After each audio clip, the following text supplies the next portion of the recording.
네, 정부가 코로나19 확산 저지를 위한 사회적 거리두기 캠페인을 다음 달 5일이죠. 어린이날까지 더 연장하는 방안을 검토하고 있는 것으로 전해지고 있습니다. 대신에 실천 강도를 조정해서 교회 예배와 식당 또 학원 등은 운영할 수 있게 할 방침으로 알려져 있습니다.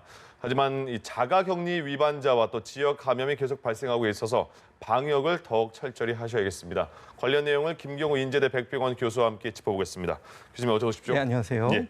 자, 일단 오늘 이제 고강도 사회적 거리두기가 오늘이 끝나는 날이고 정부가 오늘 다시 연장 여부를 발표한다고 했는데 지금 들리는 얘기로는 조금 더 연장할 것이다. 그게 왜냐하면 다음 주에 석가탄신일 휴일, 근로자의 날도 있고 또 5월 5일까지 연휴가 쭉 이제 붙였으면 굉장히 또 사람들이 많이 모여서 어디 나들이 갈 수 있겠다 이런 얘기잖아요. 그래서 2주 연장할 것으로 보이는데 이런 그 정부 방침 어떻게 보셨습니까?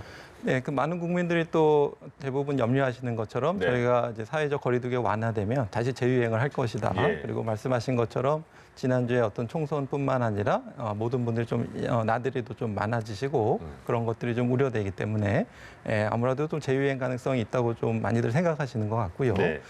또 지금 이제 사회적 거리두기를 말씀하신 것 좀 고강도로 하긴 했는데 해외 사례들을 보면은 좀 강도의 차이가 좀 이게 고강도인가 좀 생각이 들 정도로 좀 앞에 고강도도 붙었지만 현실적으로 할만하다 이렇게 좀 보시는 것 같고요. 네네. 또 해외에서 사회적 거리두기를 지금 강력하게 이제 봉쇄령뿐만 아니라 자가 대피령을 어떻게 풀 것인가에 대한 고민들이 많은데 예. 대부분 보시면은 이제 미국 같은 경우에도 보면은 일단은 그 단계에 관계없이 개인의 위생 생활은 꾸준히 사회적 거리두기는 꼭 지키시면서 단계를 페이스 1, 2, 3로 해가지고 강한 거, 중간 거, 약한 거 이렇게 단계를 나눴거든요. 네. 그래서 저희가 이제 고강도 사회적 거리두기에서 이제 생활 방역으로 넘어갈 때 아마도 이제 곧 지침이 나오겠지만 이렇게 바로 넘어가는 것보다는 차례를 단계적으로 아마 나갈 것 같고요. 또 지역별로도 좀 차이를 두는 것도 가능할 것 같습니다. 그래서 예. 지금 이미 예천군 같은 경우에는 자체적으로 고강도 사회적 거리두기를 일주일 더 연장한다고 이미 지금 계획을 발표하셨는데요. 네. 그래서 단계적 또 지역별로 좀 차이를 둬서 가야 될 것 같고 이 단계적 그 완화는 한쪽 방향으로 가는 것이 아니라 언제든지 재유행의 조짐이 보일 때 다시 언제든지 바로 강도를 돌이켜서 다시 강화할 수 있도록 예. 이렇게 빨리 해야 되겠고요.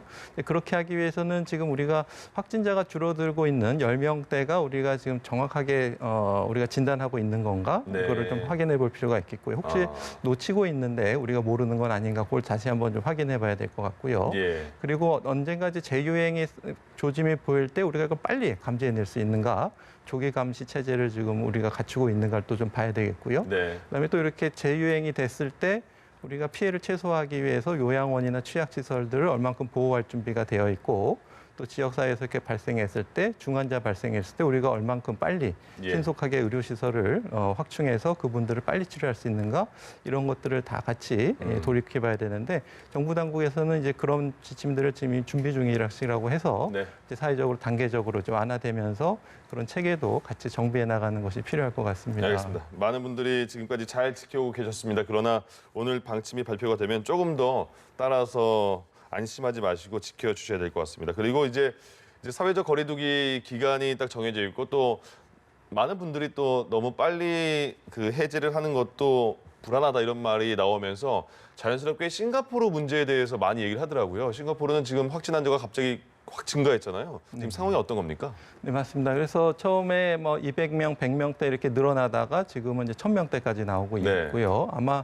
사회적 거리 완화도가 두 개를 조금 빨리 시작해서 그런 것으로 지적이 되고 있고 예. 또 지금 또 대부분 나오는 집단 감염이 그 이주 노동자 거주 시설에서 나오는 것으로 알려져 있는데요. 예, 예. 아무래도 이제 저희한테 주는 시사는 이제 너무 성급한 사회적 거리두기를 완화하는 것은 이런 재유행의 위험이 남아 있겠다.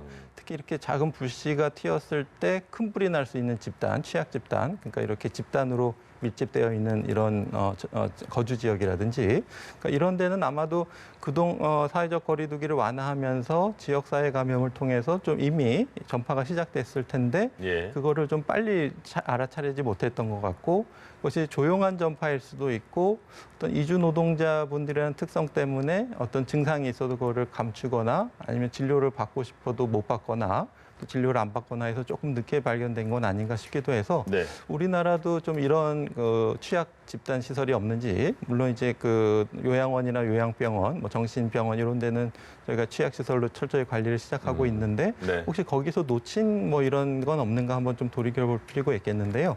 또 우리나라도 보면은 모르겠습니다만 뭐 고시원 같은데 좀 시설이 열악한 데는 또 좀 예. 밀집된 좀 열악한 환경도 있기 때문에 이러한 그 싱가포르의 사례를 좀 반면교사 삼아서 우리나라의 어떤 이러한 취약 집단 시설도 추가적으로 좀 살펴보는 것이 필요할 것 같습니다. 알겠습니다. 지금 들어온 소식인데 이제 0시를 기준으로 정부 당국이 코로나 관련해서 통계를 발표하잖아요. 근데 오늘 0시를 기준이겠죠. 오늘 0시 기준으로 해서 코로나19 확진자가 8명이 나왔다고 합니다. 엊그제가 18명이었잖아요. 네, 두 자릿수여서 많은 분들이 굉장히 좋은 징조인 것 같다 이런 생각을 했는데 이제는 또 8명이 확진이 됐고 한 자릿수입니다. 전국에 8명이 확진이 됐고 또 1,661명이 확진자가 된 거거든요. 이거 한번 짚어주시죠. 한 자릿수가 다시 됐어요. 예, 반가운 소식으로 생각이 네. 되는데요. 네, 이게 진짜 8명이 진짜 맞는지 좀 봐야 될 것 같습니다. 아까 말씀하신 것처럼 예. 놓친 부분이 없는지. 예. 그리고 8명의 특성도 좀 봐야 될 것 같습니다. 네. 그래서 이제 해외 입국자 중에서 발생한 건지 아니면 우리가 기존 접촉자 중에서 격리 대상자 중에서 발생된 건지 해외 유입이 5명이고요. 국내에서 발생한 게 3명이라고 말하거든요. 그럼 그렇군요. 어떻게 네네. 평가할 국내 수 있을까요? 3명도 이제 어떤 특성이 있는지 좀 봐야 될 것 같습니다. 네. 그래서 기존의 격리 대상자에서 발생한 건지 아니면 또 새로운 집단에서 한 명이 발생한 건지 예. 그래서 그 사람을 대상으로 또 퍼져 있는 집단 감염이 또 있을 수가 있거든요. 네. 그렇기 때문에 일단 숫자도 중요하지만 그 발생한 특성도 같이 한번 좀 살펴봐야 될 것 같습니다. 알겠습니다. 일단 한 자릿수라니까 또 확실히 사람이라 그런지 기분은 좋아지긴 합니다. 예, 알겠습니다. 자, 그리고 의정부 성모병원에서 집단 감염이 또 발생을 했잖아요. 그래서 거기서 나온 20대 남성이 있는데 일단 음성이 됐지만 그 2주간 자가격리해라. 근데 그거를 지키지 않고 한번 집에서 뭐 부모님과 다투다가 나갔다가 다시 붙잡혔는데 또 격리시설에 수용되려다가 또 도망갔어요. 그러다가 결국 구속이 됐습니다. 적절한 조치입니까? 예, 물론 이분은 이제 음성 판정이 나왔다고 네. 하는데요. 이제 언제든지 양성 판정이 나오실 수 있는 분들이고요. 예. 물론 추가적인 감염 피해는 없으셨겠지만 일단 자가격리를 위반하신 사례가 되겠고 네. 이 자가격리 위반에 대해서는 이제 본인이 말씀하신 것처럼 좀 그런 사정이 있었겠지만 네. 이제 다른 국민들을 또 다른 분들의 건강을 생각하시면 너무 답답했다, 스트레스 받는다 이래서 나왔다는 거 아닙니까? 그렇죠. 예. 근데 그 답답하고 스트레스가 어떤 다른 사람들의 건강이나 어떤 생명을 위협할 정도의 그 정도의 차이가 있는지 좀 봐야 될 것 같습니다. 그래서 네. 좀 본인이 답답하고 스트레스를 받더라도 본인이 좀 조절하시는 것이 다른 사람의 생명을 지킬 수 있는 그렇습니다. 방법이거든요. 그렇기 때문에 예. 또 자가격리를 잘 지키시는 분들도 조금 어렵지만 내가 잘 지키는 것이 누군가의 생명을 구할 수 있는 방법이라는 예. 그런 자부심을 가지고 조금 좀 참아주셔야 되겠고 또 우리가 인포데믹이라고 하죠. 또 너무 잘못된 정보에 네. 노출되다 보면 또 이제 괜히 불안할 수도 있고 그래서 맞습니다. 좋은 정보에만 집중하시고 네. 또 이렇게 심리적으로 좀 어려운 점이 있으시면은 그 상담 전화를 통해서 심리 상담을 받으실 수도 있거든요. 예. 그래서 조금 격리가 좀 힘드시더라도 잘 견디시고 지켜주시는 것이 좋겠습니다. 예, 얼마나 답답하시겠습니까? 근데 많은 분들이 지금 자가격리 중인 분도 많으시니까 같이 함께 조금만 참아주시면 좋을 것 같습니다. 조금 전에 말씀드렸던 의정부 성모병원에서는 집단 감염된 확진자 68명이 됐습니다. 근데 최초에 어디서 나왔냐 이건 아직도 파악이 안 되는 것 같고요. 그래서 내일부터는 병원 운영을 다시 시작한다 이렇게 말을 하는데 이 조치는 괜찮은 걸까요? 네, 일단은 지금 시간이 지났기 때문에 최초 감염원을 못 찾았다고 하더라도 추가적인 전파는 아마 없는 걸로 판단하신 네. 것 같고요. 이제 어디서 감염원이 됐을지는 좀 시간이 많이 지날수록 조금 찾기 어려운 부분이 있는데, 아무래도 뭐 다양한 가능성들이 다 있을 것 같습니다. 그래서 뭐 환자를 통해서 전염이 됐을 수도 있고, 그러니까 환자는 저희가 안심병원이라 그래서 열이 나거나 호흡기가 있는 환자들은 증상 있는 환자들은 동선을 분리해서 진료를 하고 있지만. 네네. 열이나 호흡기 증상이 아닌 다른 증상으로 또 코로나19 때문에 입원하셔서 또 섞이는 경우도 있겠고요. 또 이제 의료진을나 아니면은 병원 종사자를 통해서 그러니까 그런 분들은 아마도 이제 지역사회 감염을 통해서 뭐 이송하시는 분이라든지 다른 분들이 이제 감염돼서 병원에 근무하시다가 병원에 감염이 시작될 수도 있겠고요. 네. 또 환자를 진료하다 또 감염되실 수 있고 다양한 경로로 감염원의 가능성이 있는데 예. 아마 좀 시간이 많이 경과돼서 최초 감염원을 좀 찾기는 어렵지만 아마 추가적인 감염이 없다고 판단하시고 또 재개를 하는 것이 또 의정부 성모병원 같은 경우에 경기도 북부 지역에서 중요한 역할을 하기 때문에 예. 아마 또 그런 의료 공백이 너무 커지는 것에 대한 또 의료 공백이 커지면 코로나19가 아닌 다른 질환으로도 사망이 늘 수 있기 때문에 네. 아마 이제 병원을 재개하는 것이 맞을 것 같습니다. 알겠습니다. 자, 제가 조금 전에 말씀을 드렸습니다만 오늘 0시 기준으로 코로나 관련 통계가 발표가 됐습니다. 하나씩 어떤 내용이 나왔는지 정리를 해드리겠습니다. 일단 코로나19 어제 한 자릿수입니다. 그러니까 오늘 0시 발표된 기준으로 해서 한 자릿수 8명이 확진이 됐고요. 그래서 총 1,661명의 확진자가 나온 겁니다. 그리고 61일 만에 신규 확진자 한 자릿수가 발생을 한 겁니다. 그리고 이 8명 가운데 해외 유입이 5명이고요.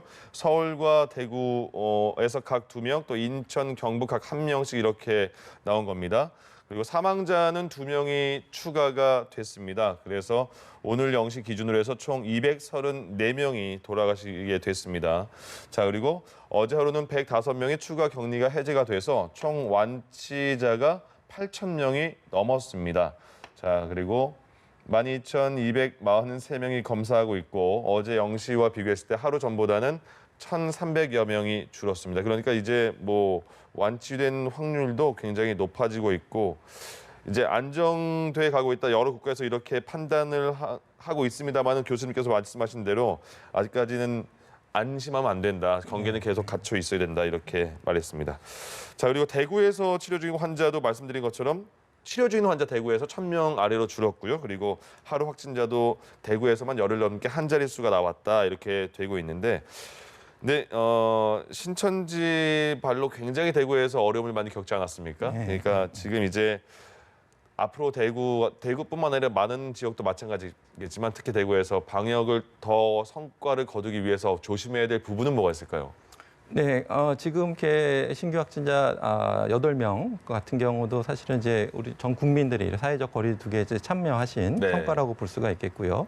대구와 경북 지역에서도 이렇게 확진자가 줄고 어려움을 겪으셨지만 회복할 수 있었던 주요 요인도 역시 대구 시민, 경북 도민분들의 이제 적극적인 참여. 너무 대단한 것 같아요. 예, 진짜. 네, 그렇습니다. 그래서 그것이 가장 큰 성과였던 것 같고요. 네. 그 밖에도 여러 가지 요인들이 다 작용했을 것 같습니다. 특히 이제 의료인이 갑자기 부족할 때, 네. 그때 전국에서 다 왔죠. 그렇죠. 전국에 다 오셨는데 처음에 그때 아마 대구시 의사회장께서 스스로 먼저 솔선수범해서 예. 자원봉사를 한 것이 이제 의료인의 참여를 조금 더 활성화했던 것 같고 다들 봉사로 가셨지만 또 정부에서는 또 거기에 대해서 적절한 예우를 또 지원을 또 했다든지 네. 또 아니면 질병관리본부 31번 환자가 나왔을 때 이분이 신천지 대구교회 모임에서 슈퍼전파 사건이 있었다는 것을 빨리 역학조사를 찾아냈다든지 예. 다양한 요인들이 다 있을 텐데 나중에 좀 종합적인 평가가 또 좀 필요할 것 같습니다. 알겠습니다. 신천지 소식은 한동안은 좀 잠잠했던 것 같은데 이번에 그 논산훈련소에 들어간 그 훈련병 때문에 다시 불씨가 살아난 것 같습니다. 논산훈련소 훈련병 3명이 확진 판정을 받았는데 셋 다 신천지 교도였다고 하죠. 그리고 그 31번 말씀하신 31번 환자와 대구 신천지에서 예배를 받다 한 명이 근데 확진을 받았다가 다시 완치가 됐는데 다시 또 입대 전에는 음성이었다는 거 아니겠습니까? 다시 근데 가서 양성이 받았으면 잠복기를 그러면 우리가 2주 또 3주, 4주 언제까지 봐야 되는가 이런 얘기도 나오고 있던데 어떻게 생각하세요? 네, 다양한 가능성을 좀 검토해봐야 될 것 같은데요. 근데 이게 네. 교수님들도 이제 의사 선생님들도 마찬가지로 네, 네. 이게 정말 처음 생소한 그 질환이기 때문에 굉장히 어렵겠어요. 네, 그렇습니다. 판단하기가. 네, 네, 예. 맞습니다. 그래서 기존에 알고 있던 것보다 좀 더 다른 면들이 많이 발견되고 있고요. 네. 그래서 특히 이번 사례 같은 경우에 보다 역학조사를 해서 좀 결과 나와봐야 되겠지만 뭐 잠복기가 40일까지 갔을 가능성은 조금 아직 알려진 사항은 아닌 것 같고요. 네. 만약에 이제 처음에 이제 초기 조사, 전수조사 음성이 나왔는데 그 사이 중간에 이제 감염이 됐다가 좀 회복기 상태에서 이렇게 발견이 된 건지 아니면은 최근에 다시 재감염이 돼서 그러니까 신천지 그런 집단 모임을 강제로 지금 못하게 하고 있지만 네. 또 다른 장소에서 이런 모임이 일어난 건 아닌가 또 새로운 전파가 지금 일어나는 건 아닌가 이런 것들을 좀 종합적으로 봐야 될 것 같고요. 예. 이제 코로나19에 대해서는 또 굉장히 몰랐던 새로운 부분들이 많이 좀 보고가 되고 있기 때문에 네. 좀 더 안심하지 말고 좀 주의 깊게 지켜봐야 되겠습니다. 알겠습니다. 오늘은 시간 때문에 여기까지 하겠습니다. 지금까지 김경우 인제대 백병원 교수와 함께 얘기 나눴습니다. 고맙습니다. 네, 감사합니다. 네.